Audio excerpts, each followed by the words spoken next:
तो hi guys, welcome to my channel. आज हम इस वीडियो में जानने वाले हैं कि how to deal with these two subjects, physical education and English.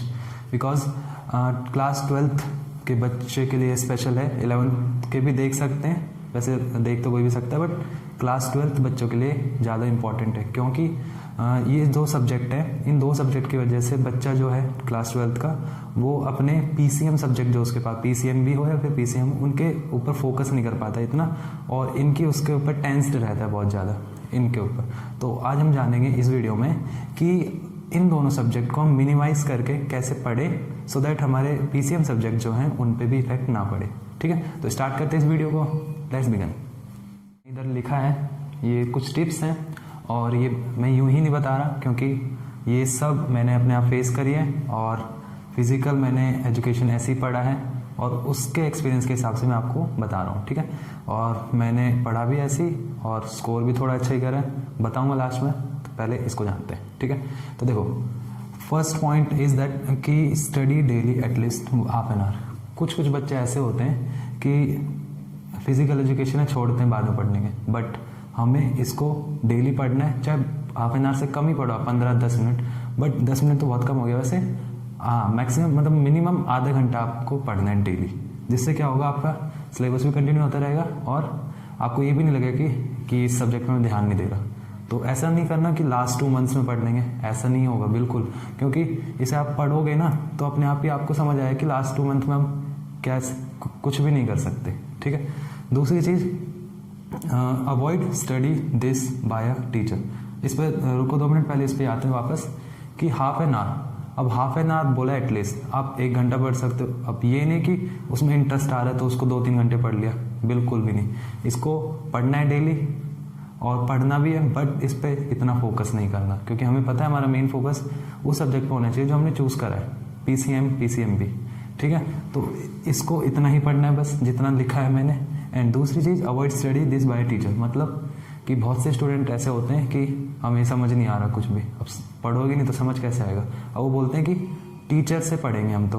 अब टीचर इस सब्जेक्ट को पढ़ाता है, बट अकॉर्डिंग टू मी, आपको अजीब लगेगा, बट अगर इस सब्जेक्ट को टीचर पढ़ाए तो ऐसे ही है, आपका टाइम वेस्ट ही है उसमें। कुछ बच्चों के लिए नहीं है, कुछ के लिए है, अकॉर्डिंग टू मी मैं बोल रहा हूँ। बट हाँ, कुछ टॉपिक्स ऐसे होते हैं जैसे उसमें मैथमेटिकल टॉपिक्स हो गए, कुछ कंसेप्चुअल क्वेश्चन हो गए, उन्हें टीचर अच्छे समझा सकते हैं। बाकी उसमें सिंपल डेफिनेशन जिसे आप खुद भी पढ़ सकते हो, उसे टीचर भी बोलेगा, आप भी सुनोगे, तो वो टाइम वेस्ट ही लगता है इससे बढ़िया। तो कुछ बच्चे क्या करते हैं, यूट्यूब पे जाकर टाइप करके देख लेंगे कि ये टीचर पढ़ा रहा है अच्छे से, उस पर फिर टाइम वेस्ट होता रहेगा उनका। इस वीडियो खुद पढ़ो। ठीक है, और तीसरा पॉइंट जो है, वॉच विजुअलाइजिंग वीडियो। अब आप सोच रहे हो कि यूट्यूब पे मना करा है बट इधर बोल रहा है, इसका मतलब क्या है कि जैसे कुछ टॉपिक होते हैं फिजिकल एजुकेशन, जैसे योगा हम पढ़ते हैं तो कुछ लाइन्स आती हैं उसमें, पहले इधर पैर घुमाओ, ऊपर करो, तो उसमें नहीं होता, हमें थोड़ा दिमाग में नहीं आता समझ। तो हमें क्या करना है, वीडियोज़ देख लो उससे एकदम अच्छे से क्लियर हो जाएगा, है ना। बट ये दोनों आपस में डिफरेंट पॉइंट्स हैं, इस पर थोड़ा फोकस करना। ठीक है, चौथा point, if you get distracted during reading then study it again. मतलब फिजिकल एजुकेशन में क्या होता है, एक तो थोड़ा थ्योरी टाइप सब्जेक्ट है, तो उसमें हम पढ़ते हैं तो फिर हमारे डिस्ट्रैक्ट हो जाता है माइंड, हम इधर उधर सोचने लग जाते हैं। तो हम क्या करते हैं, फिर उसको दोबारा पढ़ते हैं, उसी लाइन को फिर दोबारा पढ़ते हैं, तो बहुत ज़्यादा दिमाग ख़राब हो जाता है, ऐसा लगता है टाइम वेस्ट हो रहा है। तो हमें क्या करना है, एक बार पढ़ना है, अगर डिस्टर्ब हो गया आप बीच में छोड़ो उसको, फिर आगे पढ़ते जाओ, पूरा पेज खत्म करो पहले। फिर कुछ समझ नहीं आया, कुछ तो समझ आया होगा पक्का, बट अगर कुछ भी समझ नहीं आया तो दोबारा पढ़ो। इससे आपका टाइम भी वेस्ट नहीं होगा बार बार लाइन पढ़ने में, बट एक बार पढ़ लिया फिर दोबारा पढ़ लिया, कवर हो जाएगा पूरा अच्छे से। पांचवा पॉइंट, नेमिंग टॉपिक्स इंपॉर्टेंट। मतलब इसका ये है कि नेमिंग टॉपिक्स वैसे हर सब्जेक्ट में इंपॉर्टेंट होता है, आप फिजिक्स ले लो, केमिस्ट्री किसी भी ले लो, बट इसमें और इम्पॉर्टेंट है। कुछ डेफिनेशंस ऐसी होती हैं, कुछ लॉज भी होते हैं इसमें, नियम वगैरह, और कुछ डेफिनेशंस, कुछ टॉपिक हो गए जिनके स्पेसिफिक नाम होते हैं और वो पेपर में डायरेक्ट आते हैं, तो उन्हें आप अभी याद कर लो तो सही रहेगा, नेमिंग्स बस। ठीक है, और जो छठा पॉइंट है वो जो मैंने लिखा नहीं है, वो ये है कि पढ़ते पढ़ते क्वेश्चन आंसर्स पे जाओगे, उन्हें याद करोगे, याद नहीं करना, क्योंकि हम बच्चे नहीं रहे क्वेश्चन आंसर याद करके पेपर में लिखें। हमें क्वेश्चन जो आएंगे उनको अपने हिसाब से लिखना है। ठीक है, तो क्वेश्चन आंसर याद नहीं करने, ना ही अभी जिस टाइम आप पढ़ रहे हो मतलब स्टार्टिंग करा आपने पढ़ना, और वैसे अभी तो टाइम है नहीं वैसे ऐसा करने का जो मैं बोल रहा हूँ, बट स्टार्टिंग से अगर आप पढ़ते हो तो इसको स्टार्टिंग में याद मत करो, इससे सिंपल पढ़ो, और अगर आपके एग्जाम्स पास आ रहे तो आप याद करते जाओ डेफिनेशंस वगैरह जो मेन है। मेन फोकस नेमिंग टॉपिक्स में होना चाहिए, ठीक है। तो ये था फिजिकल एजुकेशन के बारे में मेरे व्यूज़। अगर आपको ये पसंद आया तो इन्हें अपनी टाइम टेबल चॉइस पर इम्प्लीमेंट करना, और ये आई श्योर कि आपको पक्का फ़ायदा ही करेगा अगर आप ऐसे पढ़ोगे तो, ठीक है। और ज़्यादा तो बोलूँगा नहीं, बस इतना ही। इंग्लिश सब्जेक्ट के बारे में, जैसे हमने फिजिकल के बारे में करा तो अब हम इंग्लिश के बारे में सोचेंगे, ठीक है। तो देखो इसमें जो फर्स्ट पॉइंट है जो ध्यान में रखना चाहिए वो है कि इंग्लिश एक सब्जेक्ट नहीं है हमारे पास क्लास 12th। इसमें हमारे पास 2 बुक्स हैं, आप सबको पता है 2 बुक्स है और एक ग्रामर पार्ट है, जिसे हम ग्रामर ना बोल के इधर इसको हम क्वेश्चन का सेक्शन बी बोल देंगे। तो सेक्शन बी जिसमें हमारे नोटिस वगैरह आते हैं, लेटर राइटिंग आता है, एंड और भी उसमें बहुत कुछ आता है, ठीक है। तो वो हो गया हमारा तीसरा पार्ट, ठीक है। तो हमें क्या करना है, इसको पहले डिवाइड करना है सबसे पहले, उसके अकॉर्डिंग पढ़ना है। अब देखो तीसरी चीज़ कि क्वेश्चन आंसर तो वही जैसे फिजिकल में बताया मैंने, क्वेश्चन आंसर आपको लर्न नहीं करने, सिंपल पॉइंट है ये भी, इस पर ज़्यादा बात नहीं करेंगे। दूसरा डेली एटलीस्ट 1 आवर। अब मैंने जैसे फिजिकल में हाफ एन आवर बोला, बट तो इसमें हमें हाफ एन आवर नहीं करना है, इसमें हमें 1 आवर करना है, 1 घंटा कम से कम, क्योंकि ये थोड़ा सब्जेक्ट फिजिकल से थोड़ा इसका लेवल अप है, क्योंकि इंग्लिश है, बहुत से बच्चों को नहीं आता इंग्लिश लिखना, उन्हें मतलब इंग्लिश पल्ले ही नहीं पड़ता उन्हें, तो उनके लिए थोड़ा टफ हो जाता है, बाकी जिसे आता हो तो कर लेगा। दूसरा चौथा जो मेन पॉइंट है वो है YouTube support is should there. तो यूट्यूब सपोर्ट इधर होना ही चाहिए। क्यों होना चाहिए इस पे बात कर लेते हैं, क्योंकि इंग्लिश में जो दो पार्ट हैं इसके, बुक B1 और B2, इधर लिख देता हूँ, बुक फर्स्ट और बुक सेकंड। इसमें क्या होती है, स्टोरीज, आप सबको पता है, मालूम है, पोएम्स होती है, स्टोरीज होती हैं। तो हम बचपन से सुनते आ रहे हैं कि जब भी स्टोरी की बात आती है, स्टोरी वर्ड, तो हम सोचते हैं कि कोई बताएगा और हम सुनेंगे। तो यही इसलिए मैं बोल रहा हूँ कि यूट्यूब पे आप इंग्लिश में जो स्टोरीज होती हैं हमारे चैप्टर, उनको अगर आप सुनोगे ना ज़्यादा, तो आपको जल्दी विजुअलाइज होंगी वो चीज़ें, ठीक है। इसलिए अगर आप पढ़ते जाओगे, रीडिंग करते जाओगे तो इतना अच्छा, आप डिस्ट्रैक्ट भी हो जाओगे। बट यूट्यूब पे अगर आपको कोई समझाएगा वो चीज़ आपको बोलेगा सामने खड़ा होकर, तो आपको अच्छे से वो होगी क्लियर, ठीक है। इसलिए इंग्लिश के लिए ये ज़रूरी है, इसलिए बोला मैंने।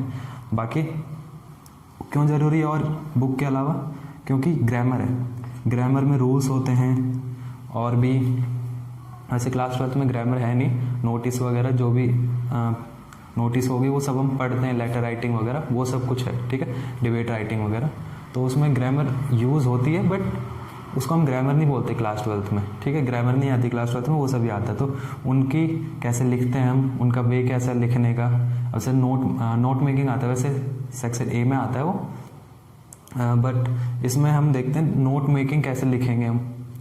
तो ये सब तो आपको अगर पता ही नहीं होगा तो कैसे करोगे, है ना। तो इसके लिए यूट्यूब आप चूज़ कर सकते हो कैसे लिखना है नोट मेकिंग, ठीक है। और जो लास्ट पॉइंट है, मेन पॉइंट, कि मेन फोकस ऑन ग्रामर। वापस मैंने ग्रामर बोला, आप उसको करेक्ट कर लेना। बाकी क्या बोल रहा था मैं, ग्रामर। तो जो मैंने बोला आपको 1 घंटा, वो इधर ही फोकस करना है आपको, ज़्यादा से ज़्यादा बुक चैप्टर से पढ़ने, और इधर ज़्यादा से ज़्यादा फोकस करना है।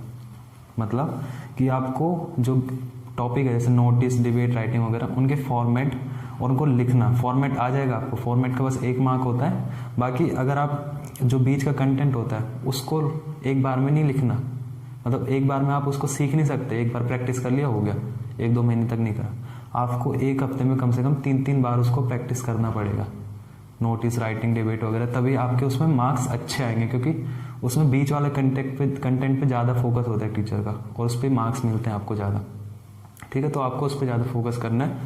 एंड जो चैप्टर्स हैं बुक के, वो आपको डेली पढ़ने, थोड़ा थोड़ा टाइम निकाल के।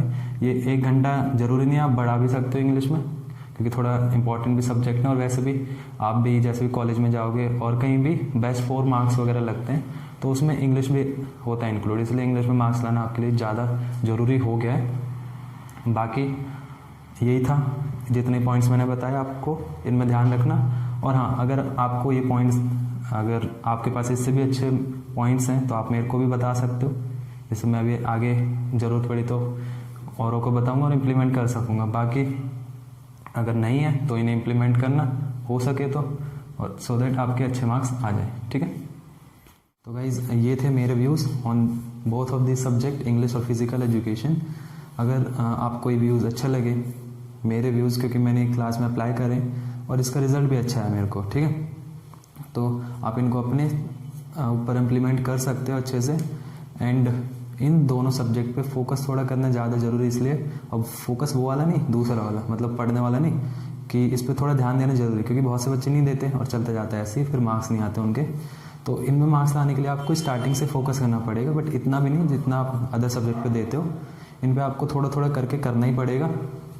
एंड ये सब्जेक्ट को आपको इसलिए करना पड़ेगा और इन पे इसलिए ध्यान देना ज़रूरी है, क्योंकि ये सब्जेक्ट हमारे दूसरे सब्जेक्ट जो हम पढ़ते हैं, जिन पे हमारा फोकस है और जिन पे हमें आगे कुछ करना है, ठीक है, उन पे बहुत ज़्यादा इफेक्ट डालते हैं, इसलिए आपको इन पे ज़्यादा फोकस करना है, ठीक है। और ये जितने भी मैंने व्यूज़ बताया आपको, आप इनको इम्प्लीमेंट करना, आपको ज़रूर ये फ़ायदा देंगे। गुड बाय, मिलते हैं नेक्स्ट वीडियो में।